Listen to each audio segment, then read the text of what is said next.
Good morning. आज तारीख 19/5/2025 Monday.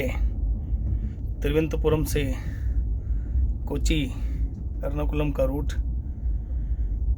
संपर्क क्रांति से जाते हुए कोचुवेली टू चंडीगढ़ पंजाब की तरफ जाने वाली ट्रेन है, जिसमें आज मेरा सफ़र चालू हुआ है।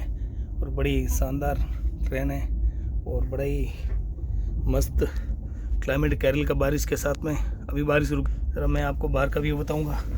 ये है विक्रम साराभाई स्पेस सेंटर, जो कि यहाँ पे हमारे अब्दुल कलाम जी ने पूरे अपनी ट्रेनिंग की शुरुआत की थी। बड़ा ही सुपर व्यू है यहाँ का देखते हुए। यहाँ पे विक्रम साराभाई स्पेस सेंटर है, एटॉमिक सेंटर बना हुआ है, जो न्यूक्लियर पावर प्रोजेक्ट का या मिसाइल टेक्नोलॉजी का काम यहीं से होता है पूरा। और यहाँ पे हमारे अब्दुल कलाम जी ने यहीं से ट्रेनिंग अपनी स्टार्ट की थी। और यहीं से स्टार्टिंग में वो साइकिल पे अपने रॉकेट वगैरह लेके पटरी के पास में एक रॉकेट लॉन्चर था, वहीं से लॉन्च करते थे। और बड़ा ही भव्य नज़ारा है। और ये ग्रिड लगा हुआ है इलेक्ट्रिसिटी का, जो कि specially Vikram Sarabhai space centre के लिए दिया हुआ है, तो पूरा इलेक्ट्रिक ग्रिड है। और यहाँ से सप्लाई पूरी वहाँ पे विक्रम साराभाई स्पेस सेंटर को होती है, जहाँ से रॉकेट लॉन्चिंग की पहले प्रक्रिया होती थी। अब मेरे ख्याल से यहाँ से नहीं हो रही है। अभी यहाँ पे खाली साइंटिस्ट वगैरह का बना हुआ है। उस सामने तारबंदी वगैरह आप देख रहे हैं। बड़ा ही बड़ा high zone security zone area है और बड़ा ही सुंदर मिल गया चावल आपको मिल गया। बड़ा ही सुंदर दृश्य यहाँ का देखते ही बनता है। और ये यहाँ पे हमारे राष्ट्रपति अब्दुल कलाम जी, जो हमारे वैज्ञानिक थे, उन्होंने यहीं से अपने शुरुआती दिनों में बहुत साल यहीं काटे हैं। और उनके जब राष्ट्रपति भवन में शपथ समारोह हुआ था, तब किसी ने पूछा था उनको, सरकार ने, कि आपको किसी और आपके पर्सनल गेस्ट को बुलाना, तब उन्होंने कहा था मुझे केरल से उसके मेरे रिसर्च सेंटर के पास में जो बैठने वाला एक मौसी है उसको बुला दीजिए, जो मेरे जूते सीता था। और एक ढाबे वाला है जो मुझे रोटी लेट सेट भी खिलाता था और गर्म करके देता था, उसको बुला दीजिए। उन दो गेस्टों को उनको कलेजे में उन्होंने याद रखा था। ये तो है असली इंसान की पहचान। और इतने बड़े आदमी होने के बाद में भी वो अपने शुरुआती दिनों के दो आदमी को नहीं भूले। उनके जीवन में वो दो आदमी हमेशा लक्ष्य की तरह रहे। और यह है हमारे केरला का बड़ा ही सुंदर दृश्य है। और ये पास करते हुए कड़कुट्टम रेलवे स्टेशन को पास करती हुई ट्रेन। और यहाँ पे कड़कुट्टम टेक्नो पार्क भी है। और बहुत ही यहाँ से पूरे भारत से स्टूडेंट्स आते हैं और सॉफ्टवेयर कंपनियों के यहाँ ऑफिसेस है। और बड़ा ही सुंदर यहाँ का व्यू है केरल का। और ये कड़कुट्टम रेलवे स्टेशन को पास करती हुई ट्रेन और बड़ी स्पीड से संपर्क क्रांति, जिसका केरल में वो लगभग थोड़े स्टॉप है। उसके बाद में हर स्टेट में एक ही स्टॉप है। यहाँ से एक स्टेट में एक ही स्टॉप है, लास्ट चंडीगढ़ पंजाब तक जाती है। और ट्रिवेंड्रम से अभी 9:10 पर रवाना हुई है। और हमारी जर्नी अभी यहाँ से स्टार्ट हुई है कोची के लिए। और हम कोची उतर जाएंगे और विचार हुआ तो फिर आगे का सफ़र गुजरात के मुंबई के लिए तय करेंगे। बड़ा ही सुंदर नज़ारा और बड़ा ही हरियाली से मन मोहित करने वाला दृश्य, साक्षात स्वर्ग में जन्नत का नज़ारा, बड़ा ही सुंदर। और इस स्वर्ग के नज़ारे से बड़ा ही भव्य सुंदर इस ट्रेन में आज का सफ़र 19/5/2025 सोमवार को करते हुए यादगार पलों के साथ। और जब मैं इस तरफ से बताता हूँ आपको, इस तरफ टेक्नो पार्क है और यहाँ पे सनलाइट के हिसाब से ज़रा कम दिख रहा है। और आपको इसी तरह से ये सेकंड एसी कंपार्टमेंट है संपर्क क्रांति का। बड़ा ही साफ़ सुथरा कंपार्टमेंट है, एक गंदगी नहीं है, क्योंकि यहाँ पे सारे के सारे ऑफिसर इसी ट्रेन से सफ़र करते हैं। दिल्ली तक जाने वाले IAS IPS, तब ये इस ट्रेन को बिल्कुल साफ़ सुथरा रखा जाता है। और वैसे ही हमारे मोदी जी आने के बाद में तो पूरे भारत के कायाकल्प ही बदल दिया है। मोदी जी ने कहा है स्वस्थ भारत सुंदर भारत, इसके लिए हर डिपार्टमेंट के लोग एक्टिव रहते हैं और साफ़ सफाई का विशेष कर ध्यान रखते हैं। मोदी जी साक्षात हमारे देश के लिए एक ईश्वर है। वो हमको कई जन्मों के बाद में इनकी प्राप्ति हुई है और हमें इनको खोना भी नहीं चाहिए वास्तव में। और हम दिल जी जान से, तन मन धन से उनका कंधे से कंधा मिलाकर साथ में खड़े रहेंगे।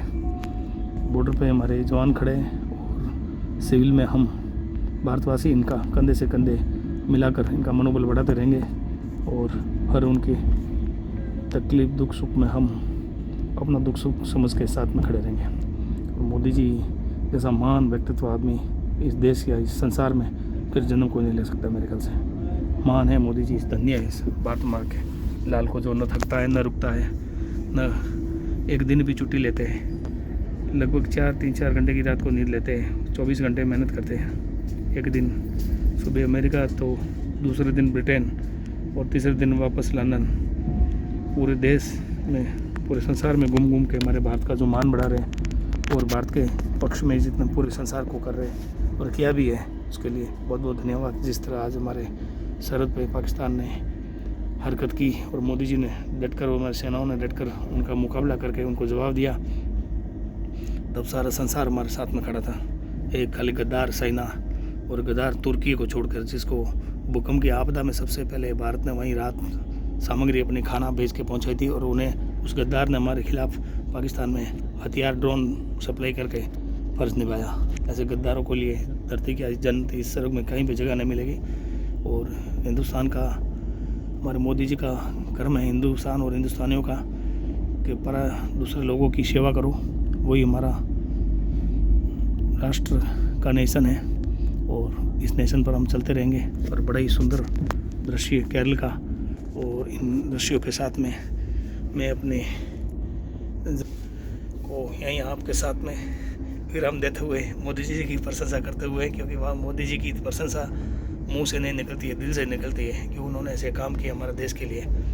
तो हम उनके लिए, उनके आजीवन जन्मों जन्मों तक ऋणी रहेंगे भारतवासी, क्योंकि उनका ऋण जैसे हमारे माँ बाप का ऋण हम जीवन भर नहीं चुका सकते, और इसी तरह मोदी जी का भी ऋण ये हमारे गार्जियन की तरह है, इनका हम ऋण कभी भी नहीं चुका पाएंगे। ये पूरा भारतवर्ष इनका सदैव, कितनी पीढ़ी इनकी ऋणी रहेगी, न जाने अनंत पीढ़ी है। शब्दों में बयान नहीं कर सकते मोदी जी के गुणगान को, वो एक अनमोल है। इसलिए इस हीरे को, ये देश को नहीं खोना चाहिए। और उनके भारत के प्रधानमंत्री बनने के बाद में पूरे भारत की कायाकल्प उन्होंने बदल दी है। संस्था वगैरह जहाँ भी देखो आपको संस्था, सिस्टम्स और डिजिटलाइजेशन का काम उन्होंने इतना बखूबी से किया है कि पहले तो हम व्यापारी उनको से परेशान थे, और हम अभी दिल से दुआ दे रहे हैं कि भाई जो मोदी जी ने काम किया वो बहुत बढ़िया है, क्योंकि टेंशन मुक्त कर दिया हम व्यापारियों को। नहीं तो रोज़ टेंशन में जीना पड़ता था।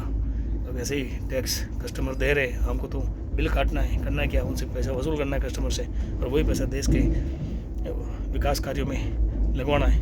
तब तो आज वो GST लाने के बाद में पाकिस्तान का पसीना सूट गया, इतना उन पैसों के टैक्स के पैसों से हथियार वगैरह ये सारे, और हमारी सेना को मजबूत किया मोदी जी ने। तो आज हम सीना तान के, सीना ठोक के खड़े होके पूरे संसार के सामने से आंखों मिला के बात करते हैं। पहले हिंदुस्तान की पहचान एक, कांग्रेस के ज़माने में हिंदुस्तान की पहचान एक अनपढ़ गवार और सांप पकड़ने वाले देशों में होती थी, पर आज जब वर्ल्ड में हिंदुस्तान का पासपोर्ट देखते हैं तो बोला मोदी जी के देश से हो क्या, वो पहचान बनी हमारी।